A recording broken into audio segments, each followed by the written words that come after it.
This is the beginning of my 1946 Harley WR 45 cubic inch racer. I have a racing series called Sons of Speed where we race vintage American motorcycles from really 1910 to the mid 1950s. I have a 1946 Harley WR, which is a factory race machine. But all I have is the engine. So I'm gonna build a racer. This frame is a server car frame, which is a 45 cubic inch three-wheeler trike. You know, they use them to deliver ice cream, mail, auto parts, all kind of stuff, the server car.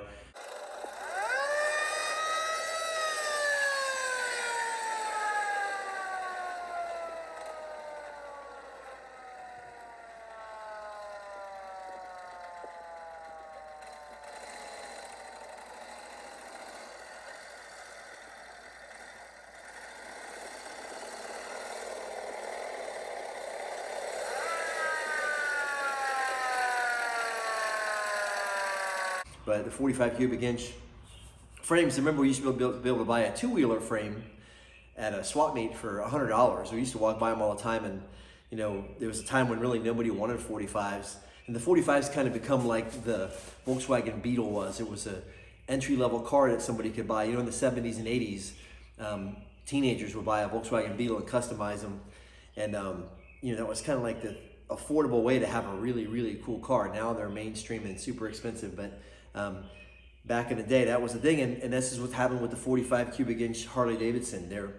They're all of a sudden, they're really hard to find the parts. Everybody wants one, and it's really, really amazing after how many they've made, how much little is left to go through parts-wise. So this was a server car trike frame. You can see it's been cut off in the back.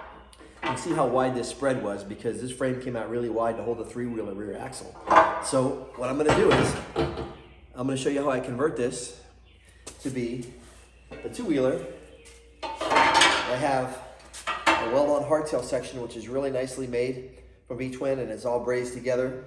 There's a few little tricks you got to do. I'm going to TIG weld this on, and because this frame has been brazed together, TIG weld doesn't like the brass at all. So I'm going to show you a few little tricks that I use when I'm TIG welding on something that's been brazed. Inevitably you're going to get some brass in the weld, and we'll work around that. It's just going to, as I heat this frame with the TIG welder, the brass is going to get hot and start to run. But I'm going to show you how I put this whole thing together, and it's going to be a cool little bike. I have two actually backup engines being built for the WR, because the WR engine is going to take a few months to get built. So I have a 1941 WLD, which is a factory race engine, and I have a 1946 WL, which has a special flathead conversion. I'm going to show you on that. But right now, I'm going to go ahead and get the frame started, and we'll start putting this thing together, and I'll show you what it's going to look like, how quick I can put a racer together. I've got the rear weld-on hardtail clamped to the front half of the frame right now. And the same up top here, I have to cut this three-wheel server car cross member back so that the frame can get in. And then I'm going to cut these tubes off here and slug the frame here and use the slug inside the frame section. So I'll show you how I make all these pieces, how I line it all up, and then once I get it all lined up here on this welding table, I'll clamp everything down, start TIG welding it together, and get it really square. Now here's what I got going on. I got the front half of the server car frame jigged up in my Bridgeport milling machine with an angle plate. So I've got it locked down real good. And I've got my spindle with a cutter all lined up. I'm gonna put a bigger hogging end mill in the spindle and go ahead and bore this old piece of frame tube out of the forging. Then I'm gonna have to flip it around to the other side and bore the other one too. But you know, I'm gonna race the hell out of this frame. It's gonna take a lot of abuse. So I'm gonna go ahead and try and slip these two bottom pieces of the rear frame section in there instead of just mating them together with a slug. I think it's a better way for me to go. So I'm going to come in here and bore this with a 1-inch end mill. And I've started out with a 7/8 end mill just to come in and take some of the material out of the way. I don't know if you can see down in there, but this is a slip fit. There's 2 or 3 pieces of pipe slip fit in there from Harley-Davidson. And this frame was built in the 1940s. So let me show you how I go ahead and bore this.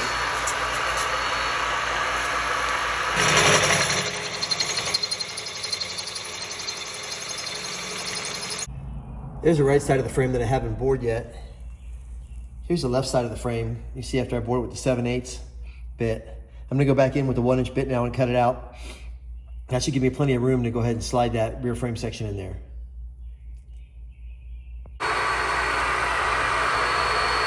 There's the 1-inch hogging bit. I painted that bore pretty good with some cutting fluid, so you can see a lot of smoke when I come in and do this bore.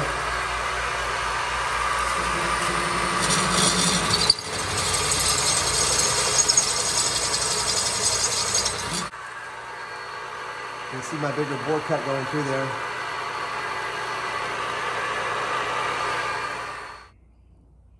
All right, with the one side board, I'm gonna go ahead and flip it over to the other side of the machine, replicate that operation on the other side. We're ready to start cutting this frame and welding these pieces together. I marked these lower legs where I think I need to cut them off. I'm gonna go ahead and cut the ends of these off and start trying to fit this thing together and see what I have to take off of this rear section to get it promoted to the front section.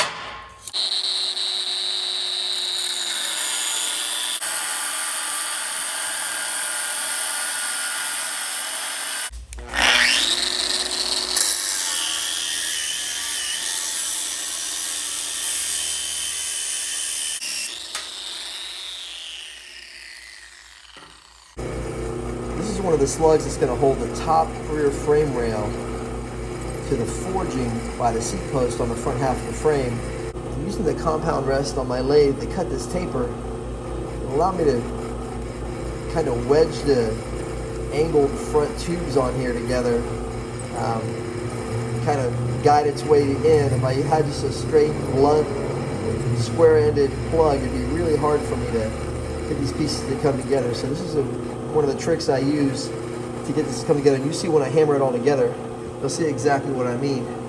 Make one more cut on this slug, I'll cut the other one, and I'll take it all over there and put it together and show you what I'm talking about. Okay, I'm starting to prep this frame and put everything together.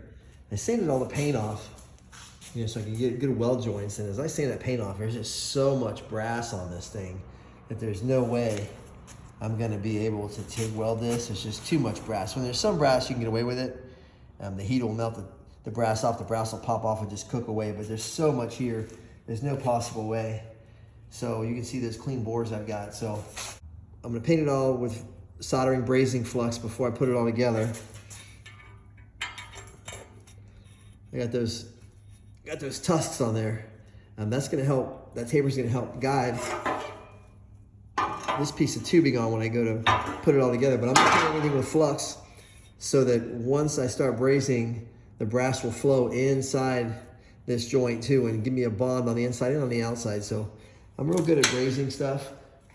So I'll show you how that's all done in a few minutes. I'm gonna fit this together. And then once I get it fit together, I'm gonna put it on this table here. I'm gonna line everything up, and then I'm gonna start to bond it via a little bit of TIG weld and some brass.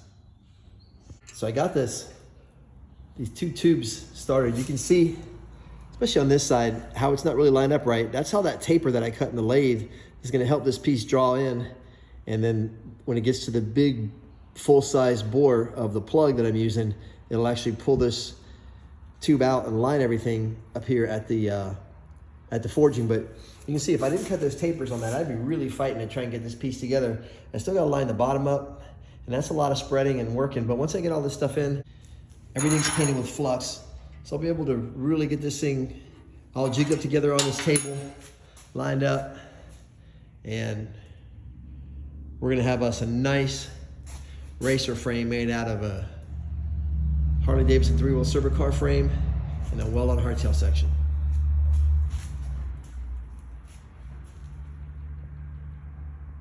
So I've got the top two frame rails onto those slugs. I got the bottom left frame rail into the frame forging over here. And I just got to wiggle this one last piece in. That's one nice thing about this table is I have stuff I can pry against. So what I'm going to do is pry with this pry bar and try to hammer down a little bit with this mallet, get that tube to slip into that forging. It's in there. It's not all the way in, but it's started. And now what I'll do is I'll work it in, and I'll get this fitting to come tighter to the frame. This one will go in quite a bit. You know, everything's working at angles against each other. So this is kind of a lot of work to get this together, but it's gonna come all together. Then I'll get it on the table, line it up, and braze it together. All right, there's the Harley-Davidson server car 3-wheeler frame front half with the weld-on hardtail grafted to it. It's not welded or brazed on yet. It's on crooked. I'm gonna have to lay this thing down flat on my table now, line it all up. You know, I have to work it quite a bit. Then I'll come in and go ahead and braze all these joints. Everything's loose fit together, and everything's painted with flux. So you can see where my line is here. This line is gonna come all the way up to the end of this forging, and that's where that's gonna get this thing straight. I can tell just by a visual inspection on it out, the rear frame section's on crooked right now, but I will get it on straight, and I'll show you how I do it.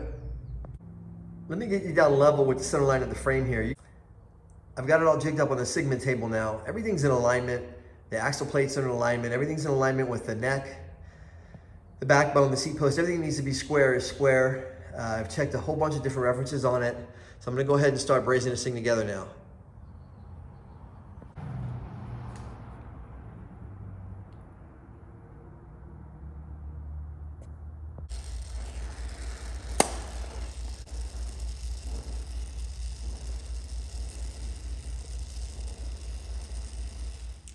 I'm gonna go ahead and start to assemble the WR eraser. I got the hardtail brazed to the frame. I'm gonna go back and finish all the brazing on it a little bit later. I wanna mock the bike up and do a couple things to it before I really finish that, because I'm gonna put some braces in the frame here like a real WR had, and do a couple other things to the frame. So I'm gonna finish that stuff up pretty quick, but I'm gonna go ahead and get this rear frame stand on and the front end on this thing. Since this is a racer, I won't use a side kickstand on it, jiffy stand, a side stand, regular kickstand, whatever you want to call it. I really won't use the rear frame stand either, but I use it for now till I get the bike built and done. Makes it real easy to keep it upright and stable. And I can look down the bike and make sure that everything seems like it's lined up right, and then eventually I'll take that off. But it's something I use, especially in the fabrication process with a lot of these things. I'm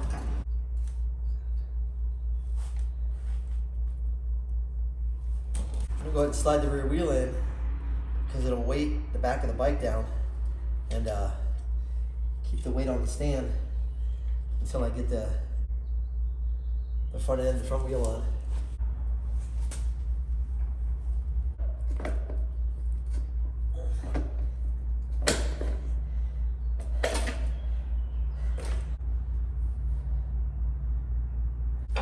So there's the 45 chassis with the Springer, the 19-inch wheels. The wheels are super light, aluminum hub, seal bearings, aluminum rims, dirt track tires off of a KTM flat track bike.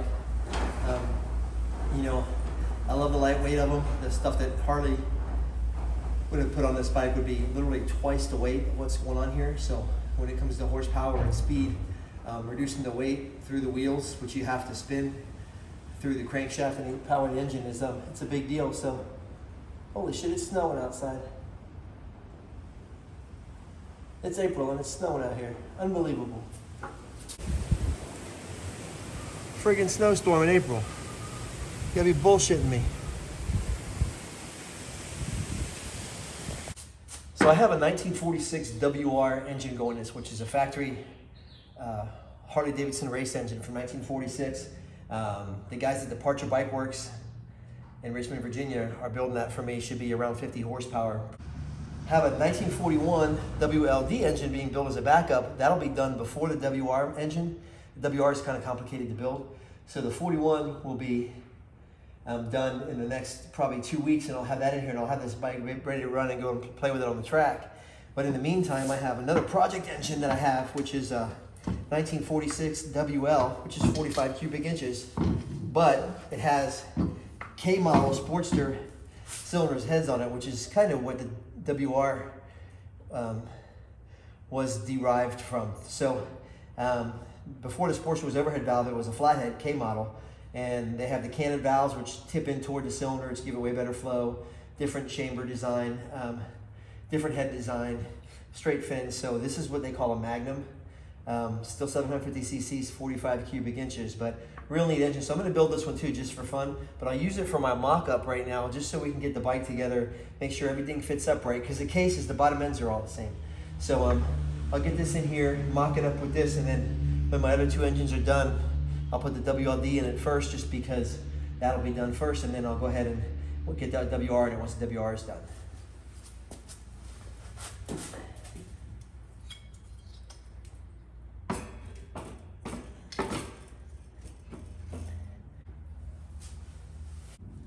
Here's my gearbox. This is a whole nother story what I'm doing with this.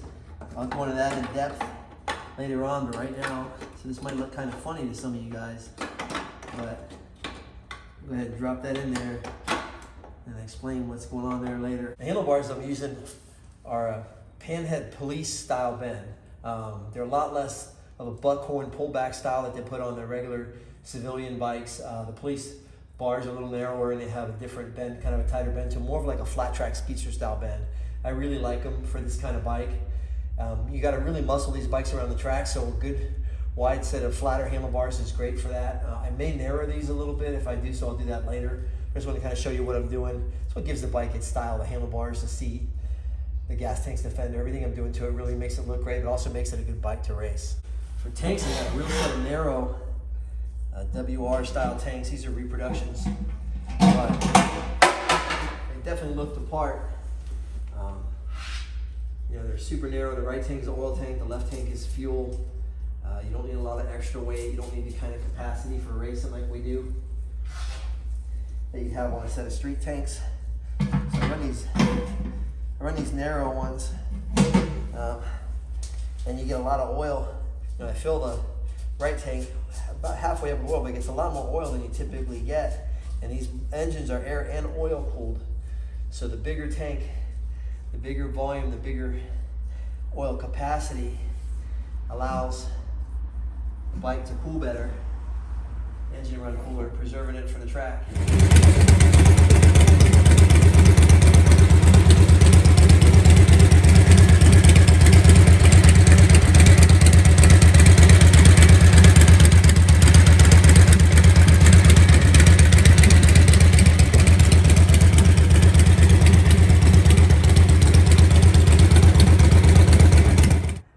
I got the handlebars on my 45 WR Racer right now, but they're way too high. I don't like them sitting up that high. They don't look good, and they're not really that comfortable to race with the bars that high. I like them a lot lower. So what I'm gonna do is use this Springer top clamp with dog bone ears on it. What you typically would do is put dog bone risers on these dog bone ears on either end of the clamp, and then connect your handlebars to it, but you're gonna get the same thing as you're gonna get the handlebars way up high above the fork. So how I'm gonna do this is gonna go on like this, real low. I'm gonna turn down these dog bone ends. I'm gonna cut these handlebars in half, and I'm gonna slide the handlebars over the dog bone ends and weld them on. And I'll have handlebars that are about 2.5 inches lower than they are now. And I can narrow them too. They're a little bit wide for my taste.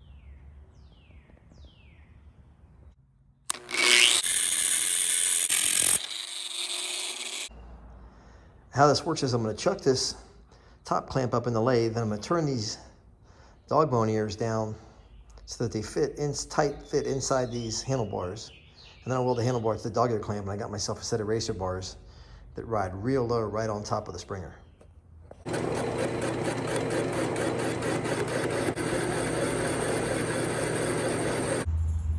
I get these bars on. You see I got them, you can see I got the ears turned down on the top clamp. I got the paint ground away on the bars. I got a little V groove cut in there, which is where I'm gonna fill my weld. I'm gonna weld all the way down in there with my TIG rod so that I have a really good strong bond. I got these bars where I'm really happy with the way they feel. They look good. Mark the bars where I like them, and then I'll put them up on my Sigmund welding table, clamp everything down and get everything perfectly straight and lined up, and then TIG weld them. I got the center clamp of the bars clamped down onto the Sigmund table. It's square and centered, everything's perfect on that. And then what I do is I run the right bar out here, and I set it up with a little jacking stand that I have. You see the table's got a scale on it, and I use that scale and I get everything centered and I get that bar where I want it, I'll weld this one on, then I'll go back and weld the other side. And I got a set of custom handlebars with the bends I love. Look great, feel good to ride.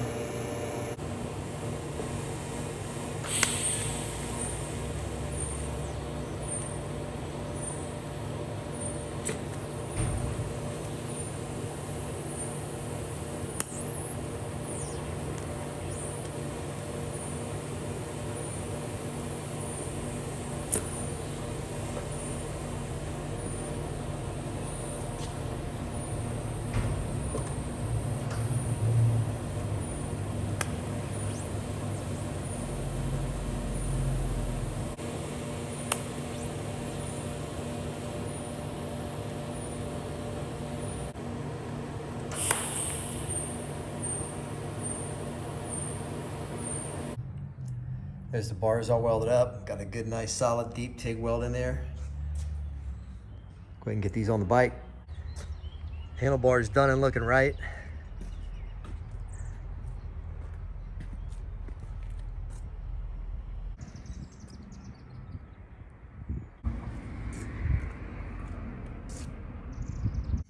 These are the replica fuel and oil tanks that are going to go on my 1946 WR Harley-Davidson 45 cubic inch racer. 1941 to 1946 used this Harley-Davidson badge. These tanks don't have badge mounts, so I'm going to weld these mounts onto the tanks so these badges will mount correctly. And I'll show you how I'm going to paint them. First thing I'm going to do is use some Z-Max brake parts cleaner to get all this protective oil off the surface of the metal.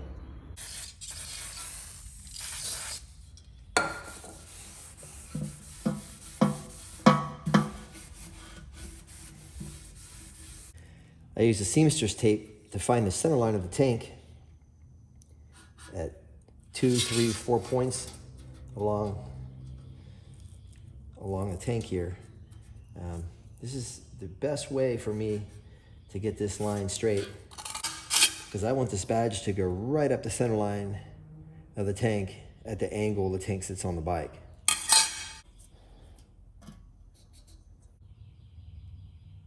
And what I do is I take a piece of masking tape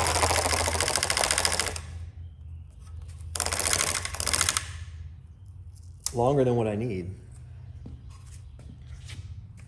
And I'm going to go ahead and tape along these center lines I picked.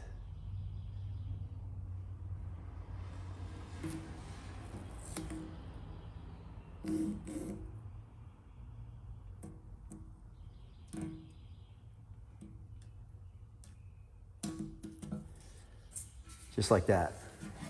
Once that's done, I take my Sharpie. I'm going to draw the center line down the tank with the Sharpie. And that's why I needed to take the oil off with the brake cleaner, because otherwise the oil would keep the Sharpie from making a good line for me.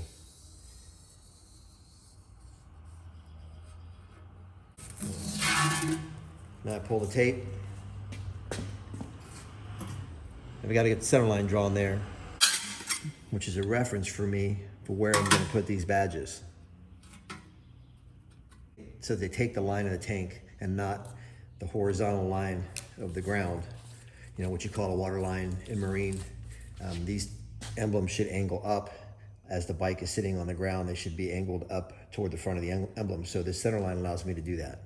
Now I just replicate this procedure on the other side, then I'll get the mounts welded on. Okay, now with my line drawn on both tanks, I gotta position these badges on the tank generally where I want them. I'll go back and measure and make sure they're both in the exact same spot on both tanks, but I have to find the flattest area of the tank. You can see there's a little bit of rock here, not much. This one has more. If I bring it back some, it seems to get worse. If I bring it forward some, see, this is probably the flattest area of the tank. If I bring it forward some, it seems to get worse. I can work with the badges, with the mounts a little bit. It's really flat back here, but that's too far back on the bike. So I'm gonna get them up. This one's the one I have to do first. I want them both to line up, but I do this one first because the shift gate's gonna go here.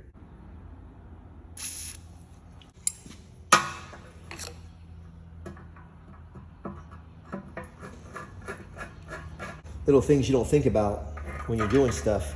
I've been doing this so long, you know, I painted myself in every corner you can paint yourself into. But this left side is the determinant side of where the tank badge can really ride on the skin of the tank, because you have the shift gate on this side for the hand shifter. So the badge naturally you don't want the badge to interfere with the tank shifter. So it can't go any further forward than that. So that's going to kind of determine where, and I'm going to wind up putting it right up under that shifter, because if I put it any further back, too far back, it has to be at least at the middle of the tank or a little bit forward. If it's any further back, it messes up the law of thirds, which is a whole nother story. But so I'm going to go ahead and put this badge right up and about there, and I'll get this marked, get the mount on it, and then I'll go ahead and mark the other tank and get that one welded on. This will happen pretty quick. Then we'll get into paint. Now to line up where the tank mount strip is going to go on the other tank, I'm just going to measure the distance from the back of my tank over here, and it's 7 5/8.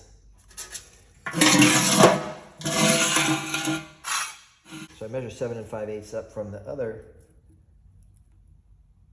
tank, and that's going to be my mark.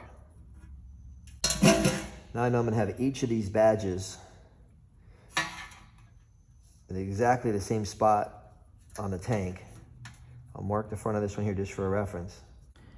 I'm going to drill 3 holes in each tank mount, and those holes are going to be what I'm going to use to TIG weld this strip to each tank skin. All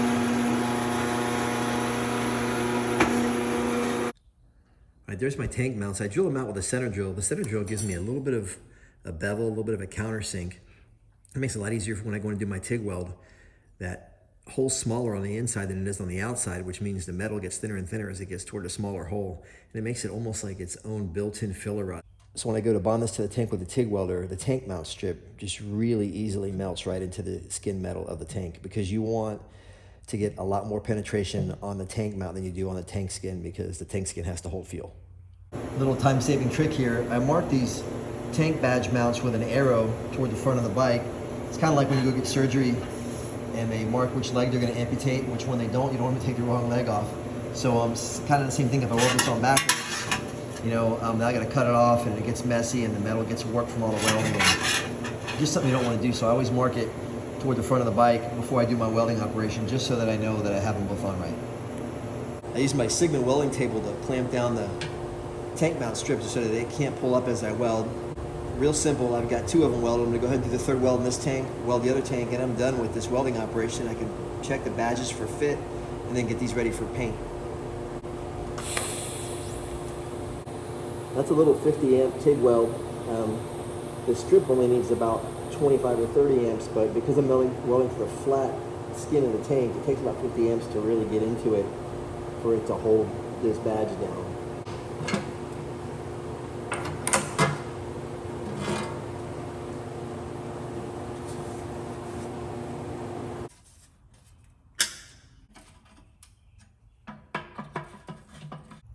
There's both tanks with the badges mounted. I got the shifter and shifter gate mounted on the left side tank, just so I can make sure everything's in the right spot and it's gonna look good. Now on to paint.